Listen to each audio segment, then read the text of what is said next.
വയനാട് മാനന്തവാടി കൂടൽക്കടവിൽ ആദിവാസി യുവാവ് മാദനെ വിനോദസഞ്ചാരികൾ കാറിൽ കൈചേർത്ത് പിടിച്ച 1/2 കിലോമീറ്ററോളം റോഡിലൂടെ വലിച്ചിഴച്ച കേസിലെ പ്രതികളെ ഇനിയും പിടികൂടാൻ കഴിഞ്ഞിട്ടില്ല. കമ്പളക്കാട് സ്വദേശി ഹർഷിദിനും സുഹൃത്തുക്കൾക്കുമായി പോലീസിന്റെ തിരച്ചിൽ ഇപ്പോഴും തുടരുകയാണ്.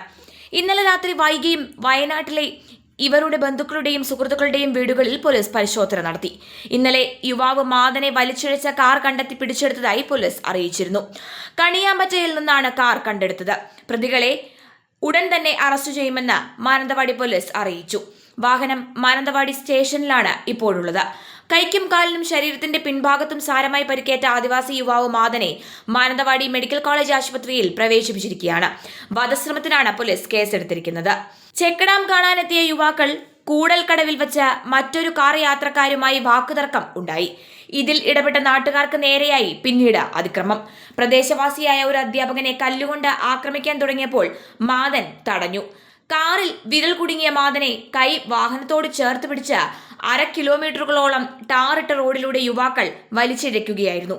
പിന്നാലെ വന്ന കാർ യാത്രക്കാർ ബഹളം വെച്ചതോടുകൂടിയാണ് മാദനെ വഴിയിൽ തള്ളിയിട്ടത്.